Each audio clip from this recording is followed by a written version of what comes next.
Hello, everybody. Welcome to Sports Scope. I'm your host, Robert Butler, on this second day of November.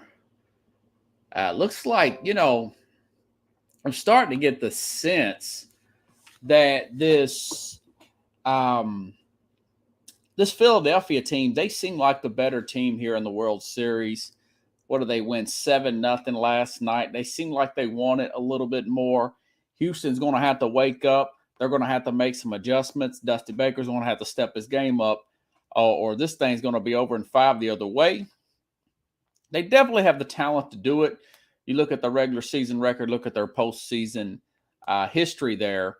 May want to give a little bit of star power with a guy like Bryce Harper, edge to Philadelphia Phillies, but it just seems like they want this thing more.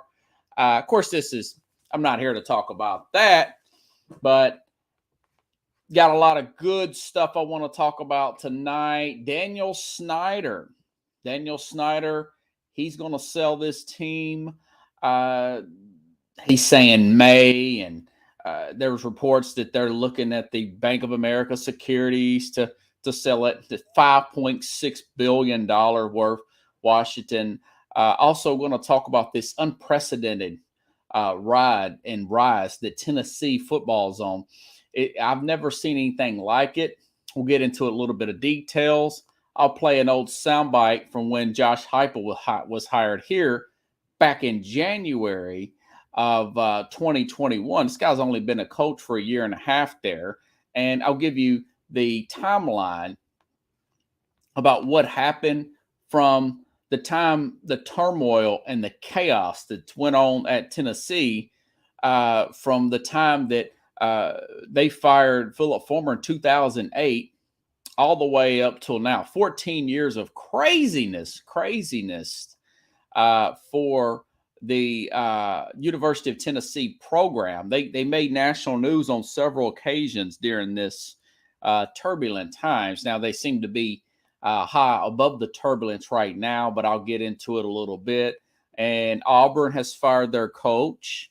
I'll give you the candidates, my favorite. I'll give you one wild card and more. But first, let's start off with that Snyder. Pickle says that it was too hot for Snyder, and that is a very much a possibility. There's the cheerleader allegations. There's obviously the ticket sales allegations and whatnot for Washington. But also, since he's taken over and since 1999, there's been a slew of different managers, coaches, bringing back Joe Gibbs for a few years. And Gibbs actually got them back to the playoffs. But this team has been, we mentioned, I mentioned Dwayne Haskins the other day. Dwayne Haskins, he went to, remember, he was drafted out of Ohio State. He was drafted to the Washington Commanders there. But there were reports that Snyder's son went to school with Haskins in high school, so he liked him to draft him. That is not why you want to draft a quarterback in the first round. You draft the best player available at your expense. And, I've talked to Jim Jeffcoat. His son, Jeffrey Jeffcoat, said that now they were really unprofessional during his time playing up there. The guys, him and Bruce, what's his name, Irwin or whatever, the general manager, president, whatever title he had, would sit up there with cigars and lounge chairs and watch them practice. The coaches and players kind of felt like that was disrespectful manner. I mean, looking at it from afar, that seems harmless, but maybe they were doing it in a disrespectful manner. Remember, this guy got rich really young, 38 years old, just one of these rapid shoot up to a billionaire status at a very fast pace. Typically, guys like that, they get impatient easy. They think that everything is going to be like their tech boom, right? It's going to be work just as perfectly. They always seem to make headlines for making the big free agent signing, and the Albert Haynesworth signing. You make the front pages in March, and people were talking about you. And he had the most guaranteed money for a defensive tackle at that time. And come season time, they're a mediocre football team, if that. Going all the way back to 1999, they signed like Deion Sanders and Bruce. I think Bruce Smith. They had all these really big on paper guys. There's 2000, 2000, and they didn't do that. They were like a 500 team. In 2000, the team in their division actually went to the Super Bowl that year. So it's just a lot of bad moves. And let me tell you this: for a number of years, they were considered the second most valuable franchise behind Dallas. Now, they've dropped a few notches since then, but at one time they were second most valuable. Let's take a trip down memory lane. This organization in the 80s, up until 91, they had packed stadiums. I mean, when Dallas and Washington played, that was a very tight rivalry, usually within like one score game, And remember, Joe Gibbs, he won 3 Super Bowls with 3 different quarterbacks from the 80s into that 91 season. Then he went into racing, and the team really hasn't been right ever since Snyder. So this is a day of glory. I mean, I guess a better day. They're saying he's looking at his options. He's probably, my guess is somebody, maybe Pickle says the heat's maybe getting too hot on him. That's possibility. Yeah. And then he says U.S. Senate may have to say what happens. It's like something like that. So are you going to feel bad for a guy that's got $5.6 billion team?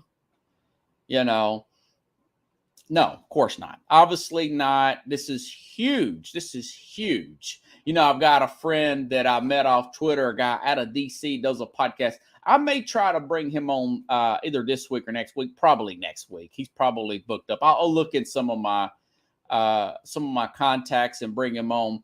But so say that it happens. They say that the team goes for sale and it happens. What do you want out of an owner? What do you want out? So I made some notes here. This is what I want out of an owner. This is the sequence that I would like to see stuff happen. Again, I would like to see not one of these tech billionaires get the team, okay? I'd like to see a guy mid-50s to 70, somebody like that, going to kind of slowly work their way up, so they'll be more patient with the staff that they bring in. Not one of these guys that's trying to win in the first or second year and pat himself on the back and all that. So you would want to get someone like an older. Say, I think whatever people think about Walmart, those are 2 good owners right there. The Denver owner is a good one, and the Rams, that guy's a pretty good owner so far. He's a pretty good owner so far. So you would like to get somebody like that. And you said, well, who would be an example? Somebody like Steve Bisciotti. That is the owner of the Baltimore Ravens. You hardly ever see this guy. He's run this team. Guess what? About the same amount of time that Washington has. What's the difference? Well, I don't think he bought the team after the first Super Bowl, but the team has been to several playoff games, AFC championship games. They've won a Super Bowl in 2012 and 13 season. He is got some of the best recruiters, scouts. That's another thing. I want my owner, once this guy buys or woman buys this team, you want them to go out and get a staff of management, from somebody from Baltimore. Okay, Baltimore is very successful. Some of the staff from Pittsburgh. Okay, and quite frankly, let me finish. An owner like Steve Bisciotti from the Ravens or the Rooneys. Okay, The Rooney family has had 3 coaches since 1969, and every one of those coaches have won a Super Bowl. Okay. They have 6 Super Bowl championships. They are tied with the Patriots for 6, but very stable. You have the Rooney rule, although they should probably do away with that now. We're past that, contrary to what some people may think, some opportunists may think. But so somebody like the Rooney family, okay? Somebody like the Steve Biscotti, someone like that per se. And then essentially go in and hire the best management staff you can hire, the best scouts you can get your hands on, best president, general manager, scouts, and then and preferably maybe get somebody from the Rams as far as Les Snead, guys like that. It's a very good general manager. It's a very good general manager. One thing about a guy like Sean McVay, very young guy, but his grandfather coached and he was a general manager, a successful general manager. And you want to take the long game approach. The reason why I'm saying this, emulate some of what the Rams do as far as how they treat players, is because they're a very amusing, appealing free agent destination. So you want to be a free agent destination, okay? Washington was willing to give up more to get Russell Wilson. And Wilson was willing to take less money. He was not going to, he had a no trade call. He was not going to go play for Washington. He was simply not going to go play for Washington, even though at the time, technically, Denver didn't even have an owner. That's bad. That's bad. So you want a team that is where you don't hear stuff like Jackson Jeffcoat stories. Okay. Miami was like that for years. For years, Miami was like that, and you could still say maybe somewhat they are now, but things have kind of settled down now. Things have settled down, but Houston's starting to get that bad reputation. The Rams have a good reputation. The Steelers are a family-like reputation. The Ravens, really well run. And you see something common there? All these teams win. They win consistently, and they're not in the news for off-the-field drama with the staff or anything like that. They've had some knuckleheads. Everybody's got knuckleheads. Everybody's got knuckleheads. They got rid of one, Chase Claypool. Ben Roethlisberger had his run-ins, but he was very close. And from my understanding, he was scared of getting traded from a great organization like the Pittsburgh Steelers back in 2010 when he had his allegations of sexual assault allegations. And, of course, Antonio Brown, and that can happen anywhere. But they didn't keep. So as far as the staff, now Tomlin's getting a little long in the tooth. But as an organization, you want to get that kind of reputation. You want to get that. So someone like that. And then go out and get your coach. Don't put the cart before the horse. Don't go out and hire the coach yourself. Hire good football people. Hadn't you heard this for a long time, Pickles? Hire good football people who know what they're doing. Don't let your ego get. That's why I would prefer, if I'm a fan of the Washington Commanders, I don't want some young hotshot billionaire because they want to be the center of attention. Not all the time, but for the most part, right? Mark Cuban, people talk about Mark Cuban. I always like Mark Cuban, but they struggled for years before they got that team a championship finally in 2010. He owned that team since, 98? It took him 12 years because he was in a massive hurry and, he had to be the center point. And they still have problems getting free agents. I think some of that has to do with Cuban himself. I like Cuban, but, he's got his flaws. But these older folks that stand in the background, like Mr. Kroenke, Rams, by the way, the city didn't pay a dime for that stadium. He bought that stadium, But somebody that's cool, laid back, will make a move. They won't be too far hands off when necessary, but hire the best people, sit back and let them work. Give them 4 or 5 years to get the right coach. Maybe give them 2 coaches and 2 quarterbacks. Give everybody a get out of jail free card, and then let the organization grow like that. You can start to get those old rivalries back when Washington and Dallas was a big game. That's a big market. The NFC East, think about it. Philadelphia, it's the most winningest division in all of football as far as Super Bowls. Think about it. Philadelphia, the Giants, Philadelphia, who was the other one? The Cowboys. All 4 teams have won a Super Bowl in my lifetime. I'm 41.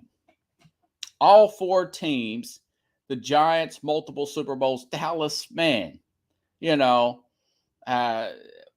Washington, all 4 teams have won Super Bowls in my lifetime. Philly may win this year, but they won a few years ago. They won it back in 2017. So if you want to get Washington back, it's great for the league. It really is, The big money brings bigger problems. DC could sell shares in DC era. Yeah, they could do a Green Bay thing. That wouldn't be great for the fans.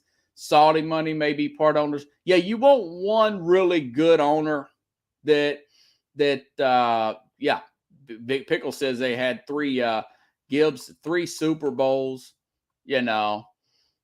So it's you just want to have that environment where players want to go and the reputation starts to change. The tide starts to turn. And it always helps to win. Like Newt Rockney says, everybody loves a winner. Okay? All righty then. So the college football playoff standings came out last night.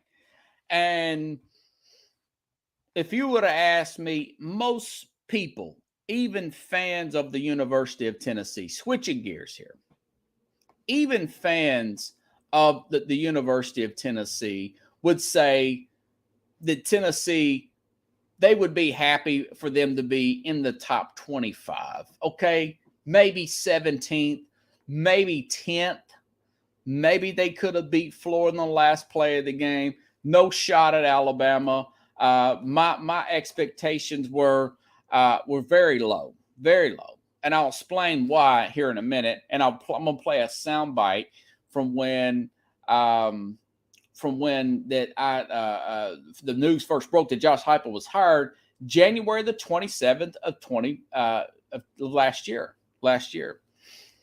But I would have said maybe beat Pittsburgh, and they would have lost to Florida by double digits at home, and they would have lost to Alabama by 20, because they couldn't stop a nosebleed last year, and I thought that was kind of a fluke.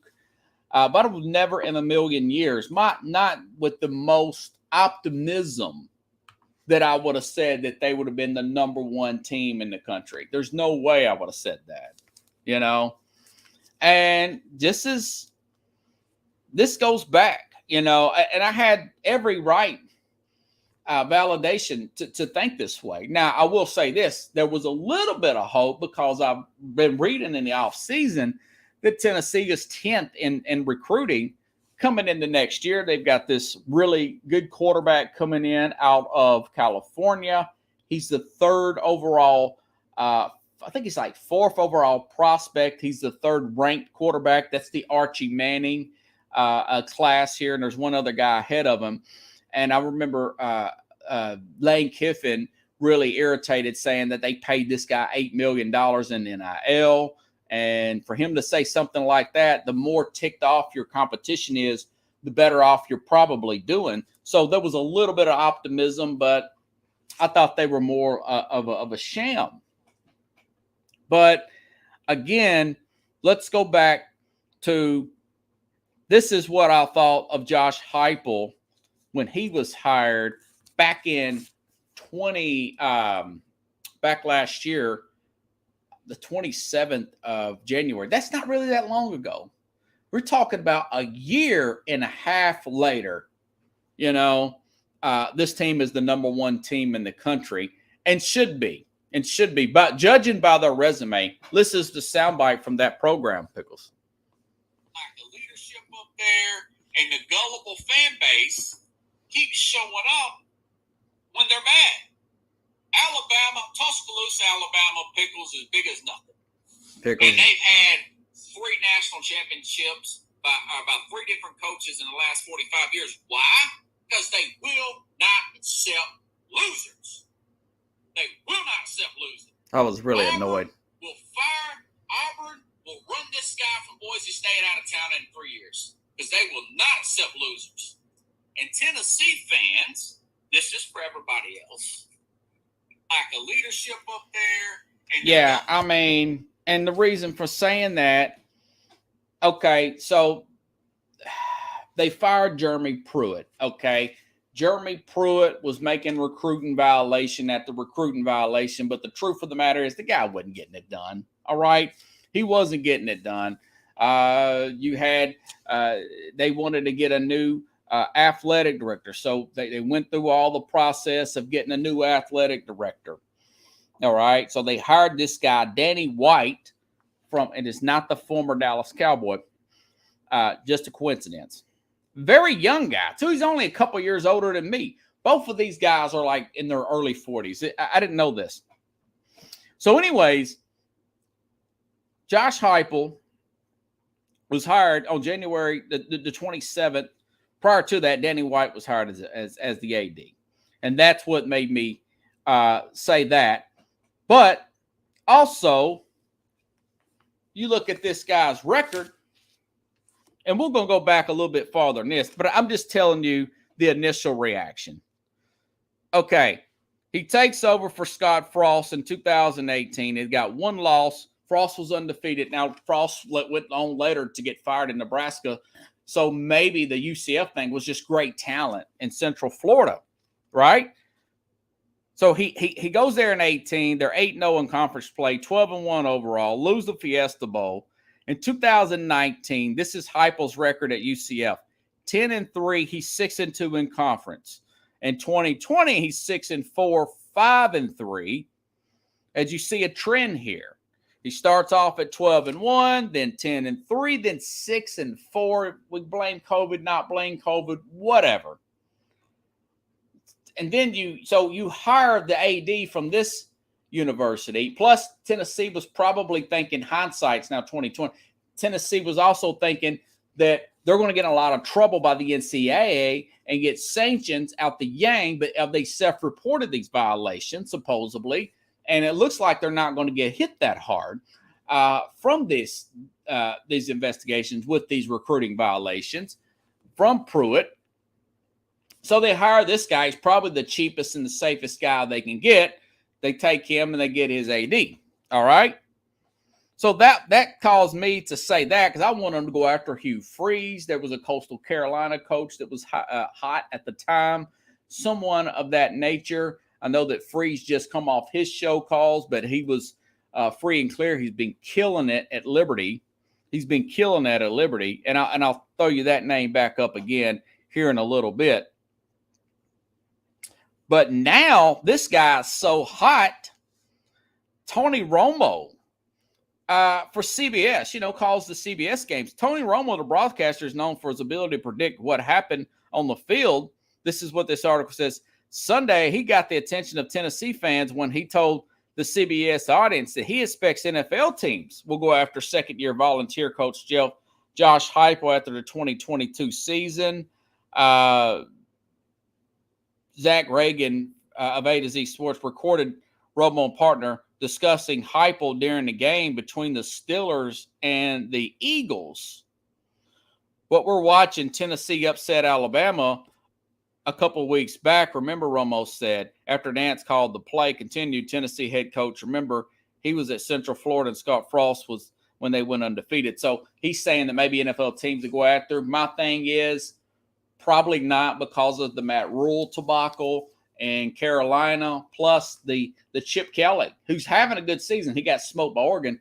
Remember, they tried the similar thing with Chip Kelly in Philadelphia. So I do disagree with Tony Romo, but this guy's putting Tennessee on the map like that, right? Okay, let's rewind. So this is going back to their run. All right. Tennessee, the reason why I'm talking about this, they're a total outlier. You know, since the rankings of the last 3 recruiting classes of the top 10, let alone top 5, Tennessee has been 17, 20. Now, like I said, they've got a good one coming in next year before this run they went on, but they don't have anything in the top 10 the last 3 years, according to 24/7, a site that does all these. Okay. And then they are being compared to the 2019. They're being compared to the 2019 Joe Burrow-led LSU team that had an unprecedented season as well. By the way, this game coming up, here's a little side note here. This game coming up Saturday, Pickles. Let me make sure I can find this.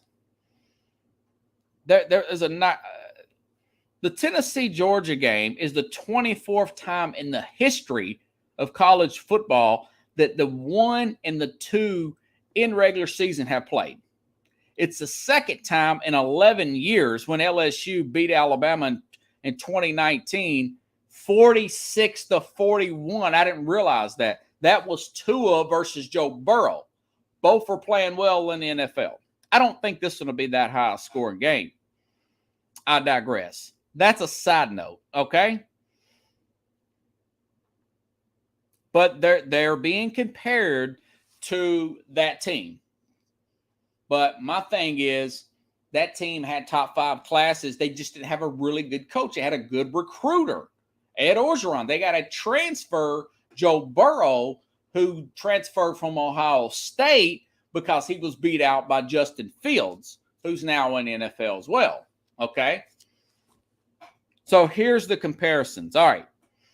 2019, Joe Burrow led LSU Tigers 48.4 points a game. The 2022 Tennessee Volunteers 49.3. They're actually outscoring that LSU team, having played Florida already, having played LSU already, and having played Alabama's defense. That's pretty impressive. The opponents, the 2019 LSU team, their opponents averaged 21.9. This team, this will blow your mind, Pickles. Tennessee is averaging 21 points a game. Tennessee's defense, yes, I said it right, is holding their opponents a point less than that 2019 LSU team that went undefeated. Yards per play. LSU has the edge there. 7.9 versus 7.4. Yards per game. LSU has a 15-yard difference. 568.4, and Tennessee is 553.0. Now, mind you, Tennessee beat Florida when they was ranked. They beat Pittsburgh when they were ranked. They beat Alabama was a number 2 when they were ranked. Okay, and now they beat Kentucky when they were ranked. And now they're playing the number 1 team, according to the AP, in the country. But technically, Tennessee's number 1 in the college football playoff. So if the season ended today, Tennessee would have that 1 seed. So this is a well of a run, you know. But it's more unprecedented than that 2019 team, because their freshman class was 5th nationally. They had a 15th ranked class in 18 and a 7th ranked class in 17. Those are the 3 classes plus a Joe Burrow transfer. Okay. So what else? And you say, well, what about that Auburn team in 2010? I think that's a pretty good comparison, because that Auburn team in 2009, the year before, like Tennessee was 7-6 last year. That team had 5 losses the year prior to that under Gene Chizik, who was also in his 2nd year, and he had another remember, Hendon Hooker's a grad transfer from Virginia Tech, I want to say. But Cam Newton on that 2010 Auburn team transferred from a what do you call it? A junior college per se. He transferred from a junior college because he got in trouble in Florida for stealing a laptop or something like that. Plus, they had Tim Tebow, right? He didn't want to sit on the bench, so he got in trouble. He transfers to a junior. Remember, because you couldn't just go right then like you can now. The transfer portal, you had to sit out a year, and then he comes over to that Auburn team, right? He comes over to that Auburn team, and they had classes. They had one top 10 class and two top 20 classes. So they had better classes, better players around Cam Newton. They had a really good defensive tackle there. And I want to say they had a receiver or two that made it, and the running back. They had a really good running back, but they played a lot of close games too. Now, mind you, that particular season, they played Alabama on the Friday. This is not normal. They normally don't do this. But this particular year, I was working. I remember it like it was yesterday, 12 years ago. Remember that day vividly well. Pretty cool out that day. I'm working a security job. It's very dead. It's a Friday after Thanksgiving. They go down to Alabama. Alabama, Nick Saban has that team down 21-0. And I thought, okay, their Cinderella run is over with. And sure enough, they came back. They came back 21 down to beat Alabama in Alabama. And there's a famous scene in that game where Cam Newton's holding his mouth because he doesn't want to show his excitement, because he doesn't want to tick off the Alabama fan base. Well, that was too late. That was too late. That was when Harvey Updike, the famous Harvey Updike, the guy's dead now. He died about a year ago. 60-something-year-old man, the next Monday, calls the Paul Fonbon show and says he's poisoned those trees. There's a tree that's a tradition Auburn thing where they would throw toilet paper up on the tree after a big win. Well, he found out where that tree was, and he poisoned the tree. He called and admitted it on this radio show. The police found out about it. It turns out to be a big deal. A guy gets arrested, and there was a 30 for 30 made about that. But that team went on later on to beat Alabama. They went on later to beat Oregon in a very close national championship game. Ironically, I mismentioned, coached by Chip Kelly. It was like 22-19. It was a really close national championship game, but they went undefeated.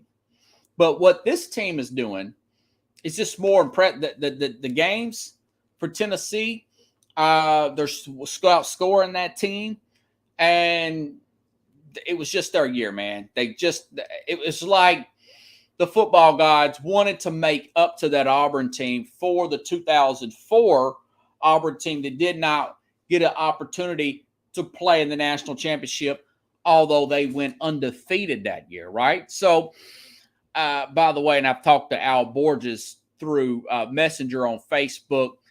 The book, guys, I haven't gave you a review of the book because my Amazon, there was a problem with delivery with Amazon. So Amazon made me cancel delivery. They gave me the money back, and I reordered the book. Barnes & Noble didn't have it in stock. So I had to reorder the book, and I should get it back sometime as early as next week, as late as maybe a week before Thanksgiving. And if Al watches, of course, Al Borges knows that. So I'm going to, the Eye of the Tiger, talk about that. But this Tennessee team is very similar to them. Now, of course, they can go, they're underdogs. They can go lose to Georgia. Georgia's got a boatload of 5-star players. They've got 2 guys on that team that's going to be in the top 10. I'm going to break that game down in full on Friday with Carlos. I'll give you my synopsis. I'm leaning Tennessee pretty heavy right now, but I want to look into the injury reports. I found one of the Georgia players is out for the season of one of their best linebackers, some guy named Nolan something. But stand by, everybody. I'm going to take a quick break, and I'm going to give you this crazy timeline that the University of Tennessee has been on since the firing of Philip Fulmer back in 2008. You won't believe it, but stand by. I'll be back in about a minute 19. Hello, SportsScope followers. After 5 years of doing this program once a week, balancing a 60-hour work week job, I've decided to do the program 5 days a week, 1 hour a night, taking a significant pay cut. So I've started a Patreon page, which is Patreon, Patreon/SportsScope, spelled the same way at the bottom of the screen you see there, for $5 a month, 17 cents a day. You can help support the program. You ask yourself, why SportsScope? Well, I bring in such big names such as Al Borges, former Auburn offensive coordinator, and I cover the big news in sports that the corporate media will not cover. If you want to contribute more than $5 a month, you can go use the Cash App. The cash tag is SportsScope, again, spelled the same way. Or you can go to the Zelle app, sportscope@gmail.com. SportsScope has about 5,000 followers and growing. If you want to advertise on the program, you can email me. The word is SportsScope, spelled the same way again, @gmail.com. Thank you and enjoy the program. Okay, now I'm back. All right, thank you, folks. Just a real quick history lesson on this timeline. So going back here, Tennessee fired Philip Fulmer in 2008, and they should have, okay? They just were getting not just beat. This team was getting lapped by their opposition, okay, by their rivals. This is a time where Urban Meyer was in his mode, winning national championships with Tebow and I think it was a guy's name, Chris Leak. Then you get, it's 2008, right? Saban already had the number one team in the country in 2008. That was one of the 1 and 2 matchups for the championship game. Alabama. That was technically considered a regular season game, the SEC championship game. Go figure. But Alabama and Florida were 1 and 2 in 2008 and 2009. Okay, and then Mark Richt even had Philip Fulmer's number, and he was the coach at Georgia. So your rivals ain't beating you; they're stomping the mud hole, and you're bleeding through your nose.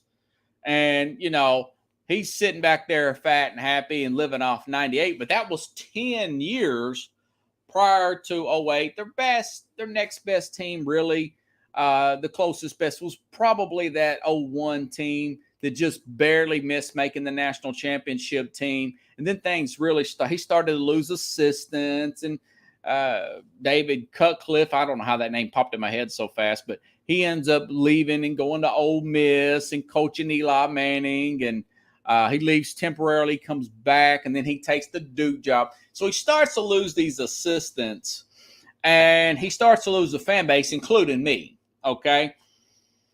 So he was fired. Then they go out. This AD at the time hires this search firm, and they take this guy who was just fired, young, super young, former offensive coordinator for USC, has a crazy fallout with Al Davis, and that was Lane Kiffin. Kiffin was like 35, 36. He was really, really young, really young. So Tennessee hires him. He does a lot of crazy tactics on TV. He's constantly taking shots at Urban Meyer. Possibly he's already starting to do minor recruiting violations, and he says Urban cheated, and Steve Spurrier said something, and he said something back towards Steve Spurrier, who was, by the way, coaching at South Carolina, and they were having problems with South Carolina too. Did I mention that? The evil empire from Florida comes back at South Carolina, and they're getting the best of Tennessee. But Kiffin comes in, does his thing, gets a really high recruit. The fans get up in order to get this Bryce Brown guy. He's the number one player in the country. And then, bam, USC fires their coach. This guy leaves in the middle of the night in a December. It was like December, January, something like that of 2009. December of, late 2009, 2010, right? So he leaves in the middle of the night. And then, by the way, the guy brought in his dad. He paid his dad money, $1 million to be the defense. They had something going. They had some momentum going, but the guy leaves in the middle of the night. Knee-jerk reaction at the last minute. I want to say it was in early 2010, because it was right in the dogfight of recruiting, right, Pickles? And then they hire this clown, Derek Dooley, who did nothing at Louisiana Tech. His dad, Vince, rest his soul, just died, I think, the other day. He was a legendary coach. Here we go with the nepotism, right? At the University of Georgia under Herschel Walker. It's like the man of the week, right? Those Herschel Walker teams, they won in Georgia in 1980. Was his son, Derek Dooley, was a Louisiana Tech coach, and I was never that impressed with him. I didn't even like his opening press conference. He was a last-minute hire. I would have rather lose out on a recruiting class and get a better candidate than Derek Dooley. But that's what they did, and he was awful, man. He was awful. So he didn't last long. He was every bit of 15-31 at Tennessee. And then they bring in a guy who was a really good recruiter. Butch Jones out of Cincinnati. They were up to like the number 5 class in some of those classes. You know, Derek Barnett playing in the NFL now. That's just one of the players that played on that team. That guy plays for the Eagles and won a Super Bowl with them later on. But so they get all these really good classes with this brick by brick and all this stuff. But he starts to wear thin on players. They got off to a really good start in 2016. They beat Florida, first time in a long time, several years. Then they beat Georgia, last play of the game. And then they just kind of fell apart, started losing players to transfer. He's one of those guys. He just kind of burned himself out, and he burned the players out around him. And the recruiting went downhill, and Tennessee got frustrated with him. So then they fired Butch Jones just a few short years later, okay?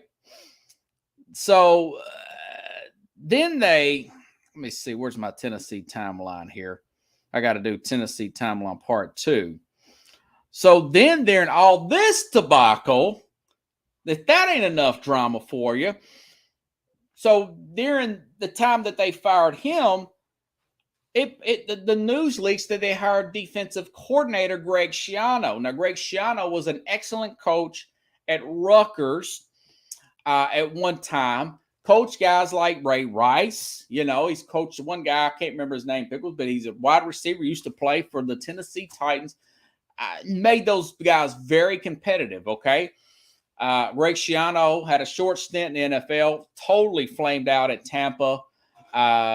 Didn't sit well with a lot of other coaches. Tom Coughlin, whose wife died, by the way, rest in peace. But he's getting really in this guy's face, Greg Schiano, for trying to knock the ball out of the center's hands when they're taking a knee, and there's a big spat. So either way, he totally flames out at Tampa. And then Urban Meyer picks him up because Urban Meyer was impressed with what he did at Rutgers. He's a defensive coordinator, a few years at Rutgers. Tennessee, the story leaks that they hire Greg Schiano. The fans are upset. They're so tired of Butch Jones, Derek Dooley, Greg Schiano. They make a big fuss about it. Then a story comes out when he was assistant at Penn State that he overlooked the Greg Sandusky horrible scandal there with the pedophile there that later went to prison. So they signed him for 20 minutes, and then they tore up that contract. Okay, tore the contract up. Then there was a guy from Purdue that they possibly were going to have, but they couldn't afford him. So when all that smoke clears, this is a dumpster fire, right? And things are popping. Then they go out and get this guy, Jeremy Pruitt, who was on like 5 national championship teams he was a coordinator for both Georgia and Alabama. Okay. So this guy was a well of a recruiter. And Tennessee starts to get some decent sized recruits in there, but I don't like this guy. He's grabbing the players on the sideline. He seems like a total hot, kind of reminds me of Bill O'Brien a little bit. Total hothead, blowing a gasket, grabbing this Jared Garantano guy every minute and freaking out. And then we find out he's got recruiting violations. We just talked about that a minute ago. And between that and the fact that he just couldn't beat Florida, Georgia, he couldn't beat those guys.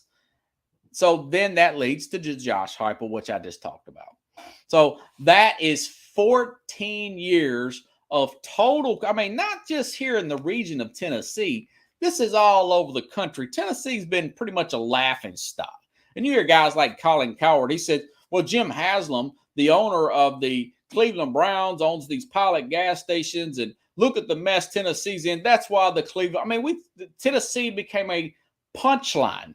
You know, during that time, even Vanderbilt had James Franklin, and they're kicking the crap out of Tennessee. Kentucky gets Mark Stoops the same time that Butch Jones is there, the same time the hiring of Butch Jones, right? Then they're kicking the butt out. I mean, so Tennessee is at the bottom of the barrel there in this 14-year. That's why the people are such in cloud nine around here. And the national media, they're just at the run that this team is on. Because they went from 1998 national championships, very respectable, in the most respectable conference in all of sports, college football. We mentioned the other day, that Alabama game got over 11 million people. I mean, that is more than the World Series. That is more than any of these regular NBA season games. That's pushing up on NFL, a bad NFL game. Most of NFL's close to 20. But if you got a bad NFL game, that may be better than a Jacksonville game, you know, because it's a lot of offense. So this is such an unprecedented moment for Tennessee, for all of college football. It's to be talked about for a while. Because to be a legend like Nick Saban, you go from that kind of that level of dysfunction, and there's no recruiting stuff really tied to it. They haven't even recruited at a very high level. Again, they have a top 10 class next year. This last class was like 17th or something. So I just think it's just a fascinating thing setting up win or lose for this game. It's been a well of a season and a well of a turnaround if it lasts. Pickle says that was a Tia Martin error. Conduct clauses could required in contracts. Now that, yes, that was what they're fighting, going back to Tennessee, with Pruitt over. They're trying to getting out of paying Pruitt. But we all know it was really because of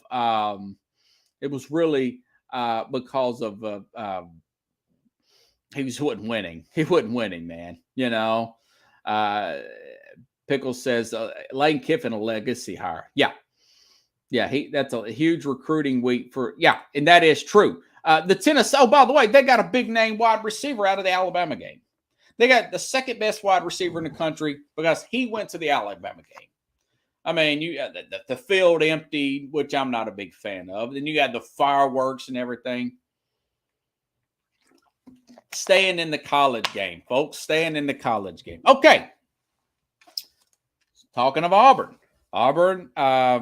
Did you guys catch my soundbite at the very end? I said this guy that Auburn hired from Boise, he'll be fired in 3 years. I was off by a year. They fired him in 2. Brian Hartson.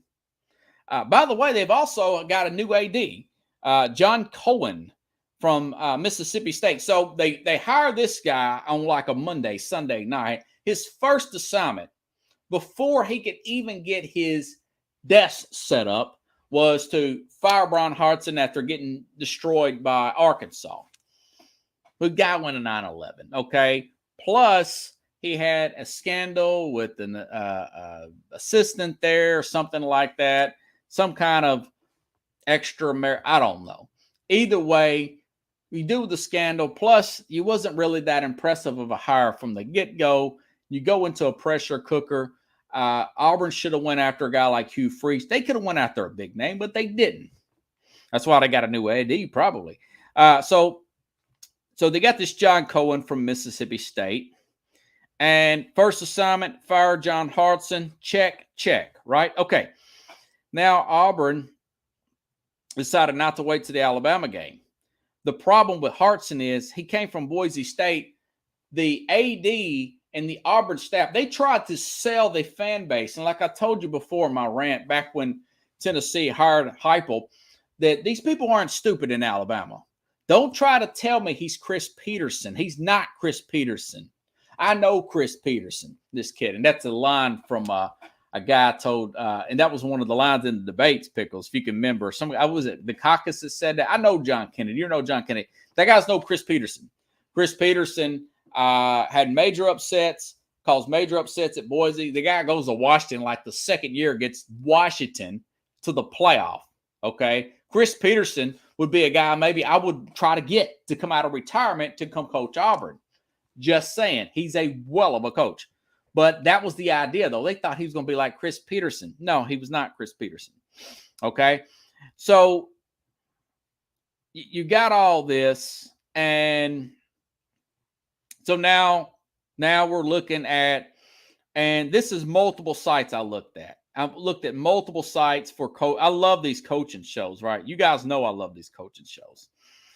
So the first one that comes up here, speaking of the devil, Pickles, is Lane Kiffin. This is what Athletic says. This is the Athletic, Sports Illustrated.com.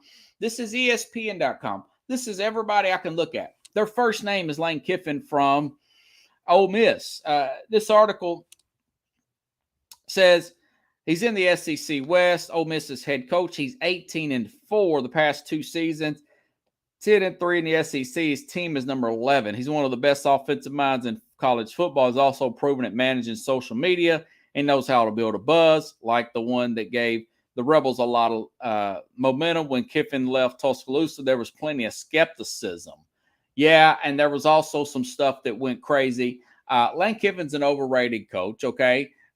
He's recruited decently. Okay, he's decent there.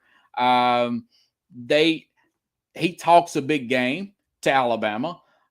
They played Alabama twice, and he acted like they were going to stomp Alabama, and they get mopped both times. They're going to play again this year, and they're going to get mopped again. And why would Ole Miss give him up?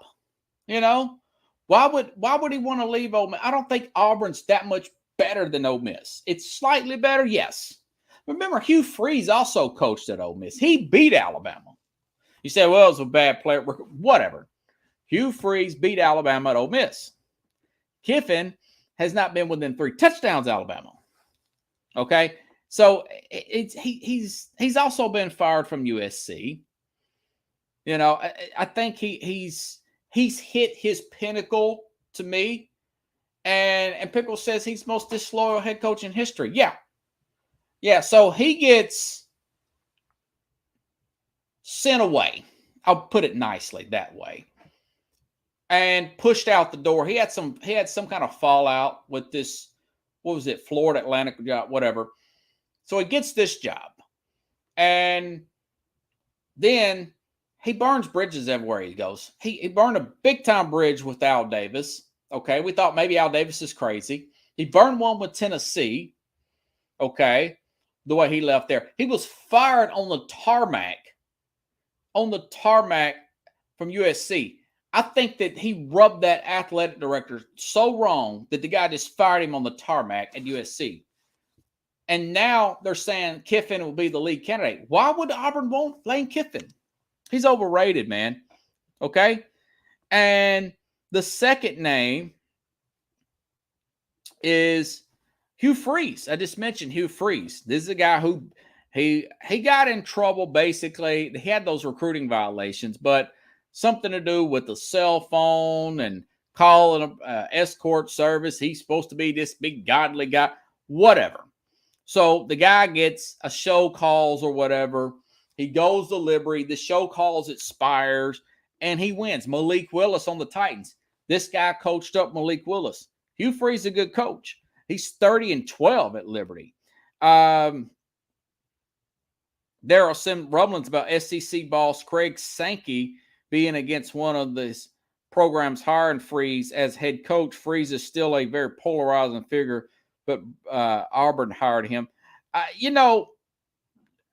Hey, the guy wins. I think he learned his lessons. I'd give him a shot, but he's not my favorite. My favorite's this guy, Deion Sanders, baby. Deion Sanders. I've been saying this for weeks. Biggest wild card out there. Deion is 19-2 at Jackson State. Okay, I thought Deion was not taking coaching serious. I brought in Jim Jeffcoat. He talked about how much he studied as a player.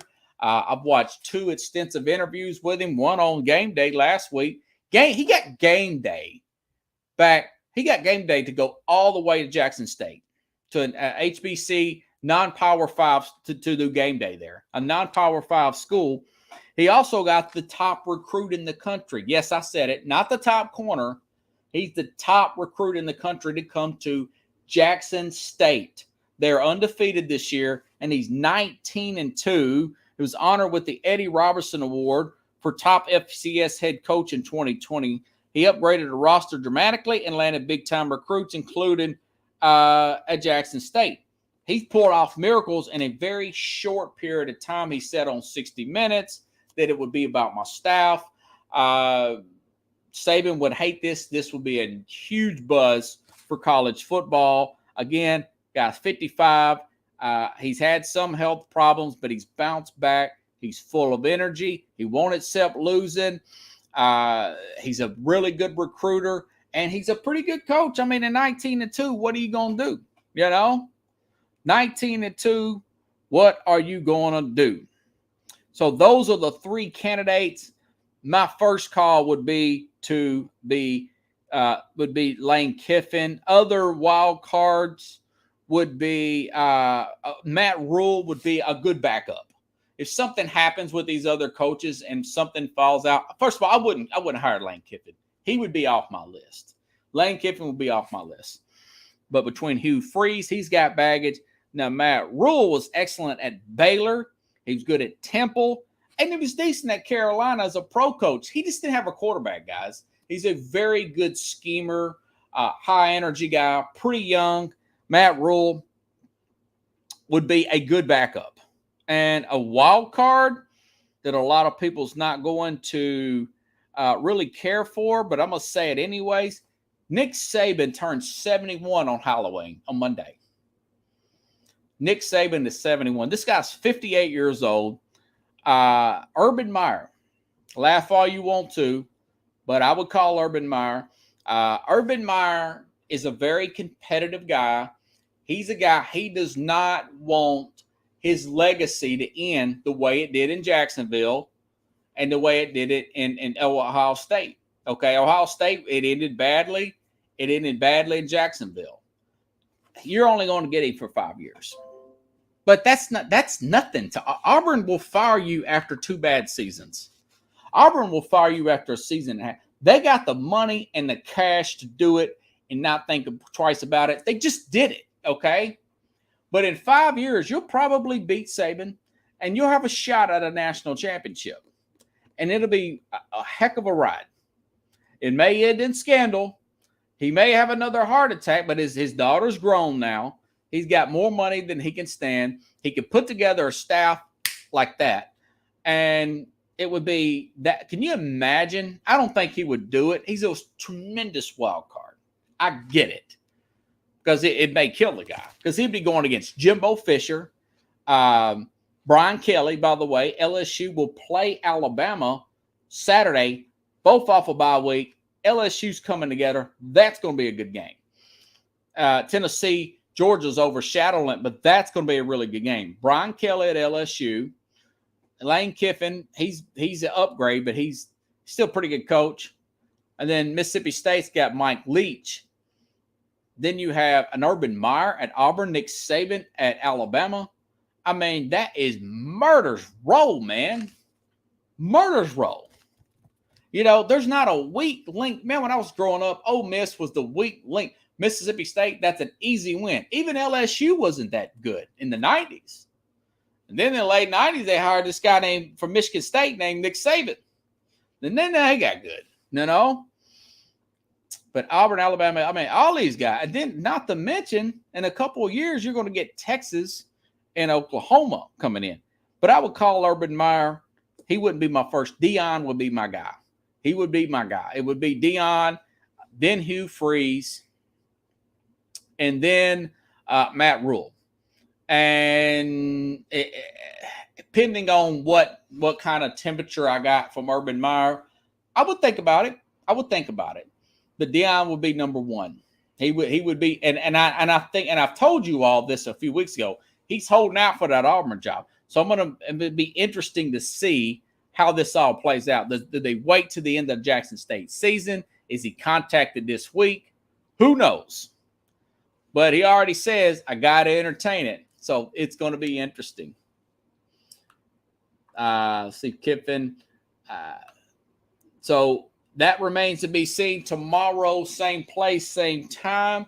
I'll be on here 7 p.m. Central Time. Be just me again.